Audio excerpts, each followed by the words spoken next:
नमस्कार, DD news में आपका स्वागत है। आज जब दुनिया राजनीतिक अनिश्चितता के दौर से गुजर रही है, तब भारत ग्लोबल इकोनॉमी के लिए एक ग्रोथ का इंजन बना हुआ है और भारत के मैन्युफैक्चरिंग की, इंडस्ट्रियल ग्रोथ की बैकबोन है हमारा एमएसएमई सेक्टर। ये कहा पीएम मोदी ने।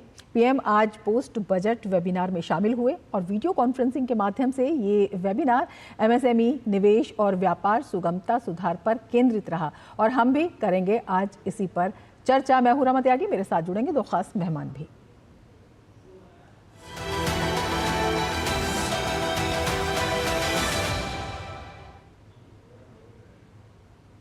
पीएम मोदी ने नीति कार्यान्वयन, निवेश सुविधा और प्रौद्योगिकी अपनाने पर जोर दिया और कहा कि बीते 10 साल में निरंतरता किए गए सुधारों का असर देश के मैन्युफैक्चरिंग क्षेत्र और निर्यात पर स्पष्ट रूप से दिखाई दिया है। देश में कारोबार और रोजगार का वातावरण तैयार हुआ है। क्या कुछ उन्होंने कहा, आइए देखते हैं इस खास रिपोर्ट में। भारत को हर एक क्षेत्र में मैन्युफैक्चरिंग हब बनाने, विश्व स्तरीय उत्पादों के निर्यात को बढ़ाने पर प्रधानमंत्री का पूरा जोर है।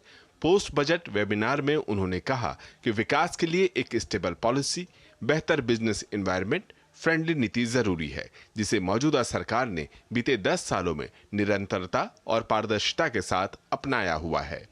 प्रधानमंत्री ने आह्वान किया कि वैश्विक अपेक्षाओं के बीच विनिर्माण क्षेत्र को एक दर्शक की तरह नहीं, बल्कि अपनी भूमिकाओं को तराशने और अवसर को तलाशने का वक्त है और सरकार इसमें कदम दर कदम उद्यमियों के साथ है। मैन्युफैक्चरिंग और एक्सपोर्ट को बढ़ावा देने के लिए हमने 2 मिशन शुरू करने का फैसला किया है। हम बेहतर टेक्नोलॉजी और क्वालिटी प्रोडक्ट्स पर फोकस कर रहे हैं और लागत कम करने के लिए स्किलिंग पर जोर दे रहे हैं। मैं चाहूंगा कि यहां मौजूद सभी स्टेक होल्डर्स ऐसे नए प्रोडक्ट्स की पहचान करें जिनकी वर्ल्ड में डिमांड है, जिनकी मैन्युफैक्चरिंग हम कर सकते हैं।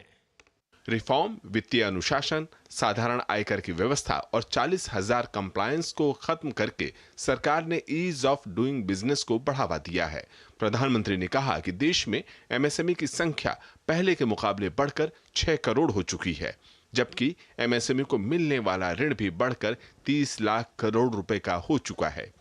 ये आत्मनिर्भर भारत का विजन है, जिसकी बदौलत भारत दुनिया का ग्रोथ सेंटर बना हुआ है।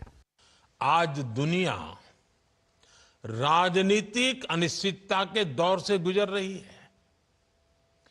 पूरी दुनिया भारत को एक ग्रोथ सेंटर के तौर पर देख रही है। कोविड संकट के दौरान जब ग्लोबल इकोनॉमी में मंदी आई, तब भारत ने ग्लोबल ग्रोथ को रफ्तार दी। ये ऐसे ही नहीं हो गया। हमने आत्मनिर्भर भारत के विजन को आगे बढ़ाया और रिफॉर्म्स की अपनी गति को और तेज किया। रिसर्च नवोन्मेष के जरिए ट्रेडिशनल क्राफ्ट को मॉडर्न तकनीक से जोड़ने का भी प्रधानमंत्री ने आह्वान किया। उन्होंने कहा कि जब दुनिया में अस्थिरता है, सप्लाई चेन बाधित है, ऐसे में भारत में नई संभावनाएं बन रही हैं। Bureau report, DD news. तो बड़ी संभावनाओं की बात प्रधानमंत्री नरेंद्र मोदी ने की है और इसी पर हम चर्चा करेंगे। हमारे साथ 2 खास मेहमान जुड़े हुए हैं इस वक्त। अपने मेहमानों से आपका परिचय करा देते हैं। शिशिर सिन्हा हमारे साथ जुड़े हुए हैं, वरिष्ठ आर्थिक पत्रकार हैं। डॉक्टर हरजिंदर कौर तलवार जुड़ी हुई हैं, वीपी फिक्की हैं और एमडी सीईओ कॉमविजन है। दोनों ही मेहमानों का हम स्वागत करते हैं। हरजिंदर कौर जी, सबसे पहले आपसे समझना चाहेंगे, प्रधानमंत्री ने कहा कि जिस तरह का विश्व में राजनीतिक अस्थिरता का दौर है, उसमें पूरे विश्व में भारत को एक अच्छे पार्टनर के रूप में देखा जा रहा है, क्योंकि भारत ने अपनी रेजिलियंस पावर को सिद्ध किया है कोविड के दौरान। ऐसे में जो निवेशक हैं, जो उद्यमी हैं, उनको चाहिए कि वो आगे आएं और इस मौके का फायदा उठाएं जब सप्लाई चेन की बात होती है। कितनी बड़ी बात है, कितना बड़ा मौका है? Thank you. इनफैक्ट मैं ये कहना चाहूँगी आपके दर्शकों से कि जो प्रधानमंत्री ने आज बात की है वो बिल्कुल ठीक बात की है, जो कि मैंने भी आज ये कहा था कि इंडिया अब वर्ल्ड में एक स्टोरी बन गया है। मतलब हम सारा वर्ल्ड इंडिया को देख रहा है। हम एक स्टोरी हैं। सारा सारा वर्ल्ड इंडिया में अब इन्वेस्ट करना चाहता है। एक ऐसी पहचान इंडियन बिजनेसमैन को प्रधानमंत्री ने दी है कि अब हमें जाके ये पहला कदम नहीं उठाना पड़ता और नहीं बताना पड़ता कि मैं हिंदुस्तानी हूँ, मेरी बात सुनो, मुझे मालूम है मैं क्या प्रोड्यूस कर रहा हूँ, मेरा प्रोडक्ट क्वालिटी का है। नहीं तो पहले जब हिंदुस्तानी बाहर जाता था तो पहले अपने आप को इंट्रोड्यूस करता था, बोलता था कि मैं हिंदुस्तान से हूँ, अपने आप को कन्विंस करने की कोशिश करता था, बायर को कन्विंस करने की कोशिश करता था। वो स्टोरी नहीं है। हमें एक ऐसी पहचान और हमें एक ऐसा प्लेटफॉर्म इंडिया में और इस सरकार ने दे दिया है, जिसके लिए मैं तहे दिल से सरकार की शुक्रगुजार हूँ कि अब हमें बाहर जाके कम से कम वो नहीं करना पड़ता कि हम अपने आप को इंट्रोड्यूस करें। बिल्कुल। जब हमारा आधा काम हो गया तो दूसरा काम ये है कि उन्होंने हमें एमएसएमई को एक नई डेफिनेशन दे दी है। उन्होंने हमारा जरिया बढ़ा दिया है, उन्होंने हमारी लिमिट बढ़ा दी है। और ये मैं केवल भारतीय सरकार की विजन की बात कहूँगी कि उन्होंने ये सोचा कि एमएसएमई 500 करोड़ तक पहुंच सकती है। पहले तो कभी किसी ने सोचा ही नहीं, हमें हमेशा एक छोटे उद्योग की तरह सोचा गया। जब हमारी लिमिट बढ़ा दी गई और हम बाहर गए तो इससे दो चीज़ें हुई। पहली चीज़ हुई, जो हिंदुस्तान में आना चाहता है व्यवसाय, वो अब एमएसएमई के ज़रिए हिंदुस्तान में आ सकता है। कैसे? अगर वो अगर एमएसएमई के ज़रिए वो हिंदुस्तान में इन्वेस्ट करता है तो एमएसएमई अब इस बात से नहीं डर रही कि मेरा अब परव्यू बढ़ जाएगा, मैं एमएसएमई की सुविधाओं से बाहर निकल आऊँगा। वो ऐसी इन्वेस्टमेंट इंडिया में लाएगा। ये रेजिलियंस हमने सबसे पहले कोविड के समय में दिखाई। हिंदुस्तान सबके परीक्षा पर खरा उतरा और अब हिंदुस्तान के एमएसएमई क्षेत्र में जो नए अनाउंसमेंट हो रहे हैं उससे अब हम और इस परीक्षा पर खरे उठेंगे। बिल्कुल। आप ये देखिए कि ज़्यादा व्यक्ति जो हिंदुस्तान के बाहर जाता है वो एमएसएमई वर्ग का ही बिजनेसमैन है जो हिंदुस्तान के बाहर जाता है और बाहर जाके बातचीत करता है। बिल्कुल, बेहद अहम बात आपने कही है। शिशिर, आपसे समझना चाहेंगे, एमएसएमई की जो डेफिनेशन है उसको पहले विस्तार दिया गया, रिवाइज किया गया और इस बार के जो बजट में एमएसएमई पर खास फोकस किया गया है, ये कितना बड़ा एक जिसे कहते हैं आधार है एमएसएमई के लिए? देखिए, डॉक्टर कौर ने एक बड़ी अच्छी बात कही। उन्होंने कहा कि अब जो कोई बाहर से हमारे पास आ रहा है और एमएसएमई के साथ जुड़ने में एमएसएमई को कोई परेशानी नहीं है, क्योंकि उसे इस बात का डर नहीं कि वो एमएसएमई से बाहर हो जाएगा। तो जब हम निवेश और आय दोनों के लिए जिसे कहा जाए कि हमने सीमा 2.5 और 2 के मैट्रिक्स में बढ़ा दिया है, तो इसका एक पहलू तो ये है कि आप अब छोटे उद्योग आप नहीं कहलाएंगे, आप बड़े उद्योग के दर्जे में भी आप शामिल हो सकते हैं। हालांकि वर्गीकरण के हिसाब से आप micro, small and medium enterprises सरकारी परिभाषा के हिसाब से कहे जाएंगे। तो एक पहलू तो ये है कि आपको बाहर के जो कंपनियां हैं उनके साथ हाथ मिलाने में आपको आसानी होगी। दूसरा, कंपनियों की परेशानी, खासतौर पे जो एमएसएमई सेक्टर की, उनकी परेशानी होती थी क्रेडिट को लेकर के, कर्ज लेने को लेकर के, चाहे वो वर्किंग कैपिटल हो चाहे वो लॉन्ग टर्म कैपिटल हो। जब आपका इन्वेस्टमेंट और टर्नओवर का लिमिट बढ़ जाता है तो आपके पास ऑर्गेनाइज सेक्टर से ज्यादा पैसे जुटाने में मदद मिलती है। अब ऑर्गेनाइज सेक्टर से आप जुटाते तो उसका फायदा आपको ये होता है कि आपको कॉम्पिटिटिव रेट पे मिलता है। और तीसरा, आप इसमें देखिएगा कि स्पेशल कार्ड की जो बात की गई है, जिसमें 5 लाख रुपए तक के लोन की बात कही गई है जो माइक्रो यूनिट्स के लिए है, उसका फायदा जो है वो बहुत छोटे जो कारोबारी होते हैं जिनके लिए वर्किंग कैपिटल को लेकर के हमेशा से चुनौती रहती है, उससे काफी मदद मिलेगी। तो एक तरफ आपने उन बड़े उद्योगों के साथ हाथ मिलाने के लिए आपने मजबूती दी, दूसरी तरफ आपने इन उद्योगों के लिए पैसा जुटाने का रास्ता जो है वो आपने और आसान कर दिया, चाहे वो वर्किंग हो चाहे लॉन्ग टर्म कैपिटल हो। तो ये दो पहलू है जिन पे हमको ध्यान देना है। बिल्कुल, दो पहलू पर ध्यान देना है। हरजिंदर कौर जी, आपसे समझना चाहेंगे, 6 करोड़ से ज़्यादा जो है एमएसएमई इस वक्त देश में मौजूद है और 25 करोड़ के करीब जो है रोज़गार का सृजन ये करते हैं। जब इसमें विस्तार की बात कही जाती है तो कितना बड़ा एक विकास का ग्रोथ इंजन ये साबित होने वाला है, क्योंकि जो विश्व है उसके लिए ग्रोथ इंजन भारत है और भारत के लिए प्रधानमंत्री ने कहा कि इसके ग्रोथ इंजन की जो बैकबोन है वो एमएसएमई है। देखिए, जब हमारा एम्बिट बढ़ा दिया, हमें एक उड़ान दे दी प्रधानमंत्री ने, हमें एक उड़ान दे दी एमएसएमई मंत्रालय ने, तो इससे 2-3 चीज़ें होंगी। एक, हमारे पास ज़्यादा पैसा आया और हमारे पास ज़्यादा क्रेडिट आया जिसको हम अब इन्वेस्ट कर सकते हैं। मैं उसे टेक्नोलॉजी अपग्रेडेशन में इन्वेस्ट करूँगी, मैं उसे अपनी इंटरनल एक्सपेंशन के लिए एक्सपेंड करूँगी और ये एक्सपेंड करने के साथ साथ मैं और लोगों को हायर करूँगी, एम्प्लॉयमेंट अपॉर्चुनिटी बढ़ेगी, उससे इकोनॉमिक आउटपुट बढ़ेगी, इकोनॉमिक आउटपुट बढ़ने से देश की जीडीपी में वृद्धि होगी।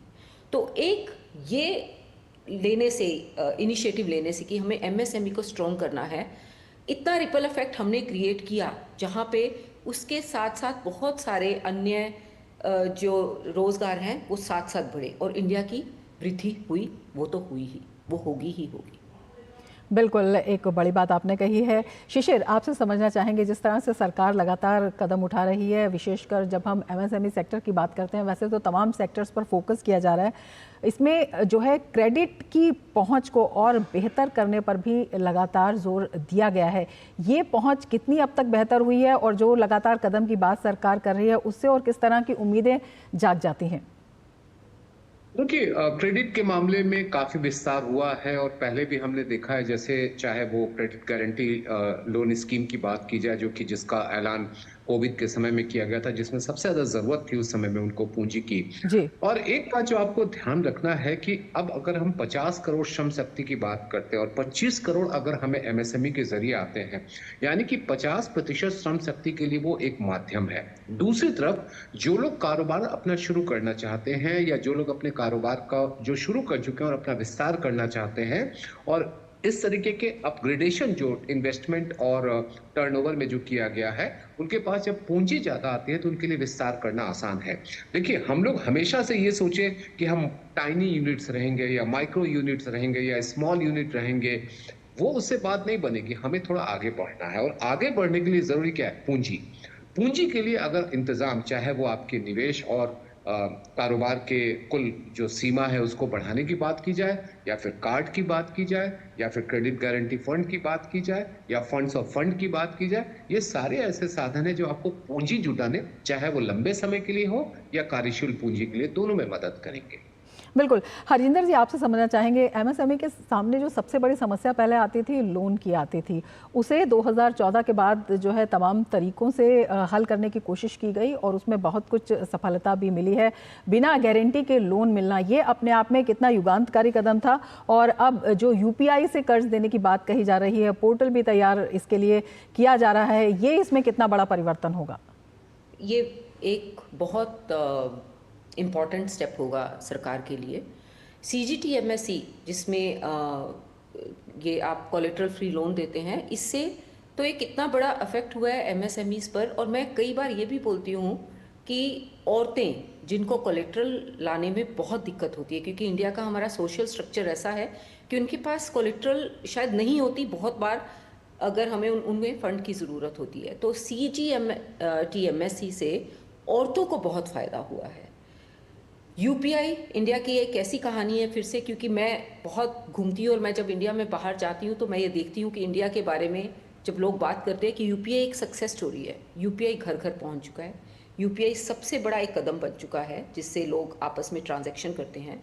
अगर यूपीआई के थ्रू अगर हम ये फंड की बात करते हैं, क्रेडिट की बात करते हैं, तो ये एक बहुत बड़ा कदम होगा और बहुत सिंपल कदम होगा जिसको कोई भी उसे यूज़ कर सकता है, कोई भी उससे फ़ायदा उठा सकता है।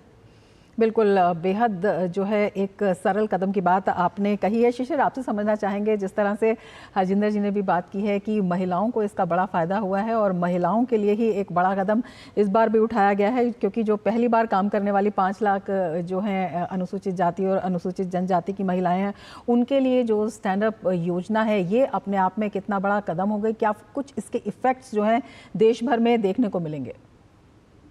इसके पहले मैं यूपीआई पे एक लाइन जोड़ना चाहूंगा कि यूपीआई का एक पहलू ये भी है कि फॉर्मलाइजेशन में काफी मदद मिलती है। जब आप डिजिटल सिस्टम में आते हैं तो फॉर्मलाइजेशन होता है। देखिए, आज के दिन में micro small and medium enterprises में एक बड़ा तबका वो भी है जो फॉर्मलाइज सिस्टम में नहीं आ पाया था किसी न किसी कारण की वजह से।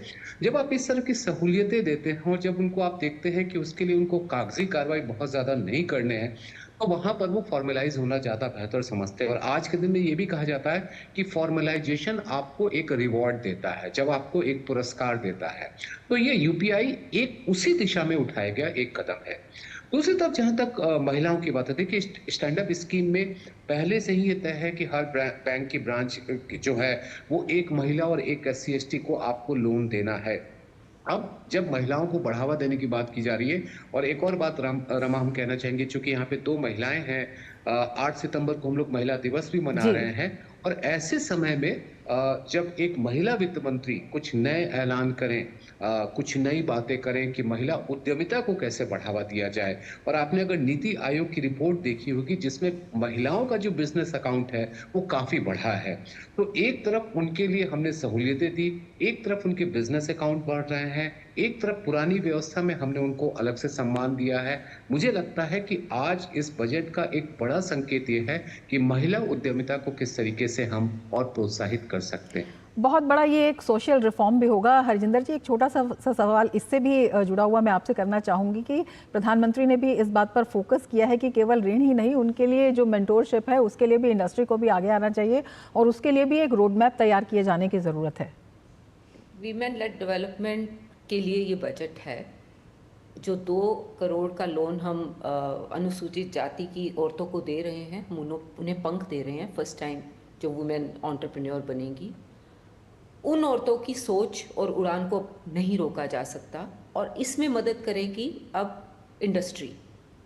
जो आज मैंने कहा था कि इसको हम कैसे फैलाएंगे, कैसे बताएंगे उन औरतों की, कब आप आइए और ये जो आपको एक सुविधा मिली है इसको लें और अपनी सोच को अब आगे बढ़ाएं। आप कार्य ढूंढने की बजाय कार्य देने वाले बने, एम्प्लॉयमेंट ढूंढने की बजाय आप एम्प्लॉयमेंट ऑफर करें और अपना बिजनेस शुरू करें। उसके लिए बहुत ज़रूरी है कि इंडस्ट्री आगे आए, इंडस्ट्री की सक्सेस इन औरतों को दिखाई जाए, रोल मॉडल से बात कराई जाए, उनकी कहानी इन्हें बताई जाए, सारे चेंबर्स को जोड़ा जाए और हम भारत के हर उस हिस्से में चले जाएं जहां पे हम ऐसे उद्यमी और ऐसी औरतें हों या ऐसे व्यक्ति हों, आदमी हों, बच्चे हों, यूथ हों, उनको जब हम खड़ा कर सकें। So let's be job giver and let's create more employment in the country is the Mantra of this budget. बिल्कुल, इसी पर हम चर्चा जारी रखेंगे, लेकिन उससे पहले ले लेते हैं एक ब्रेक। आप जुड़े रहिए DD न्यूज़ के साथ।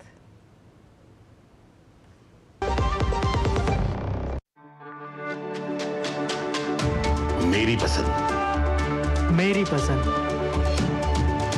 मेरी पसंद, मेरी पसंद, हमारी पसंद, हम सबकी पसंद। मजबूत देश का मजबूत सरिया हो गया स्टील। ब्रेक के बाद फिर से आपका स्वागत है और हमारे इस खास कार्यक्रम में 2 खास मेहमान भी हमारे साथ जुड़े हुए हैं। शिशिर, आपसे समझना चाहेंगे, आपके पास आना चाहेंगे। प्रधानमंत्री ने एक बेहद महत्वपूर्ण बात आज ये भी कही कि हमारे जो परंपरागत उद्योग हैं और उनके साथ मॉडर्न टेक्नोलॉजी, सरकार का फोकस है लगातार जो इस तरह के उद्योग हैं जो पहले से चले आ रहे हैं उनको किस तरह से बढ़ाया जाए।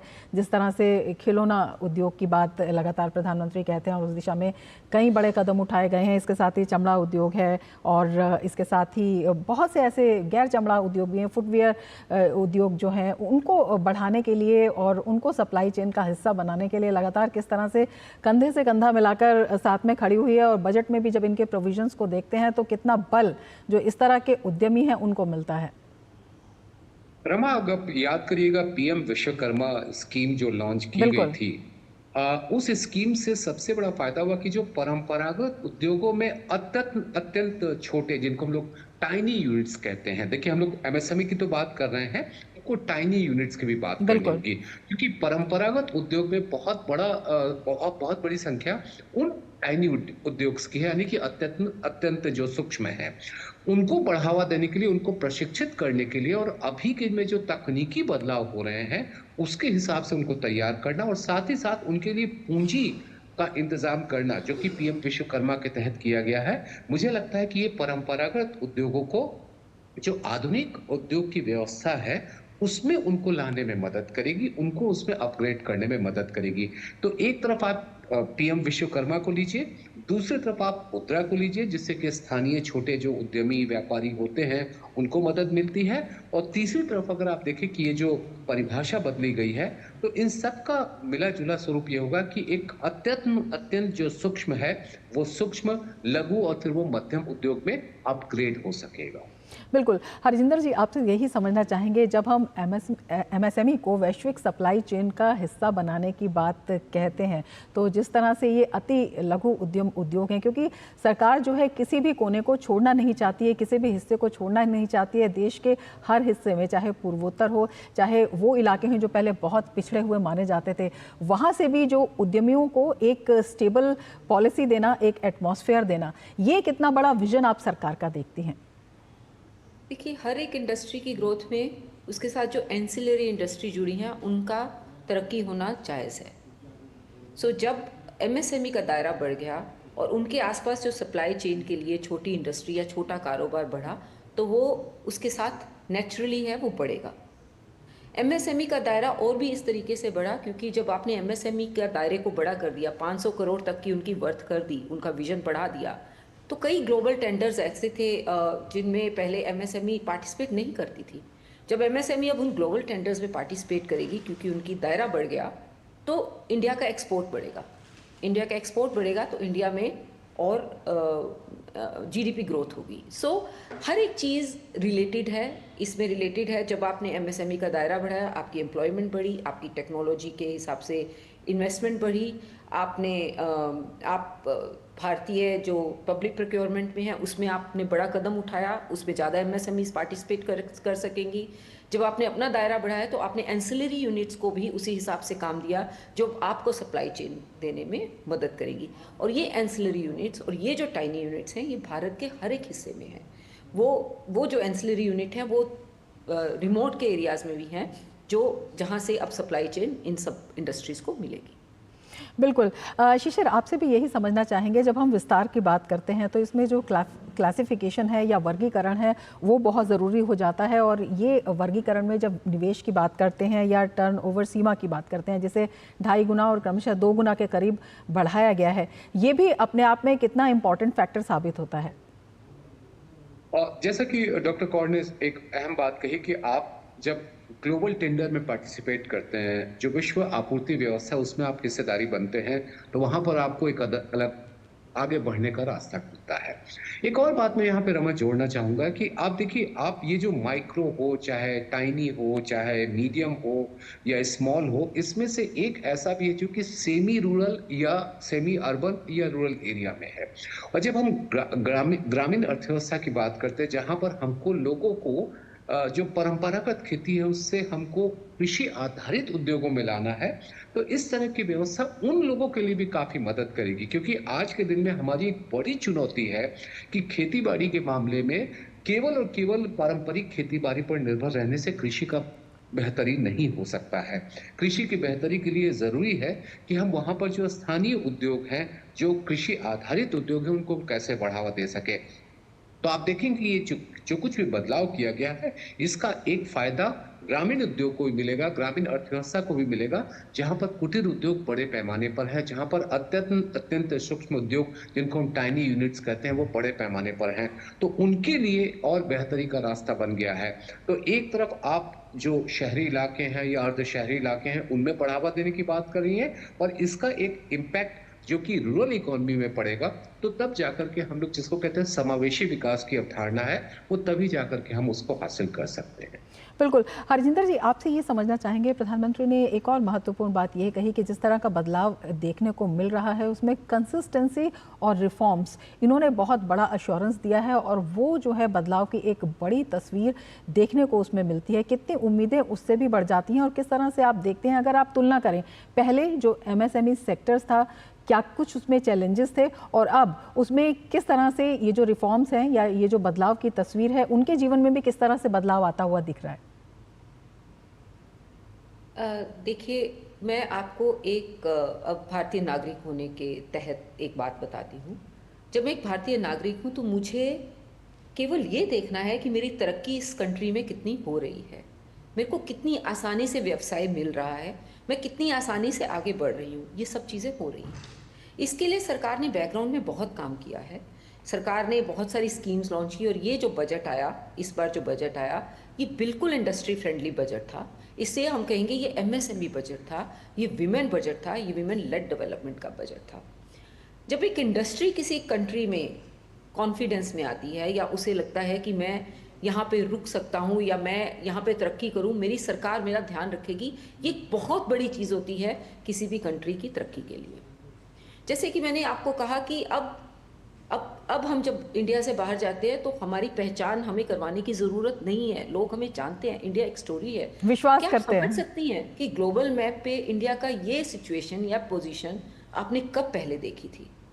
हम जब बाहर जाते थे तो लोग कब हमें इतनी इज्जत देते थे? आजकल हमें वो जो इज्जत मिलती है वो कहीं ना कहीं सरकार ने बैकग्राउंड पे बहुत काम किया है और उनकी जो पॉलिसीज़ हैं, उनका जो ईज़ ऑफ डूइंग बिजनेस है, उनके जो GST रिफॉर्म्स हैं, उनकी जो इंडस्ट्री के लिए किए गए रिफॉर्म्स हैं, उनकी जो हैंड होल्डिंग है, उनकी जो कंप्लायंस का बर्डन हटाना है इंडस्ट्री पे, ये बहुत बड़ी चीज़ है। इंडस्ट्री काम करती है, इंडस्ट्री कंट्रीब्यूट करना चाहती है और जैसे ही वो सरकार को एक कदम लेते देखती है, इंडस्ट्री अपनी तरफ से 10 कदम सरकार की तरफ बढ़ाती है और ये अब इस कंट्री में हो रहा है, औरतों से भी और आदमियों से। बिल्कुल, छोटा सा सवाल शिशिर आपसे भी करना चाहेंगे। प्रधानमंत्री ने राज्य सरकारों से भी कहा है कि एक ऐसा कंपटीशन होना चाहिए कि किस तरह से जो ईज़ ऑफ डूइंग बिजनेस है या जो नए एक्सप्लोरेशन के एवेन्यूज़ हैं, कदम हैं, उन पर किस तरह से आगे निकला जाए। बहुत संक्षिप्त में आपसे जानना चाहेंगे किस तरह की जिम्मेदारी राज्य सरकारों की। 15 दिन में पिछले एक महीने में आप देख लीजिए कई राज्यों में जो निवेश सम्मेलन आयोजित किए गए हैं, उसी प्रतिस्पर्धा का ही एक स्वरूप हमको देखने को मिल रहा है और जिस तरीके से तमाम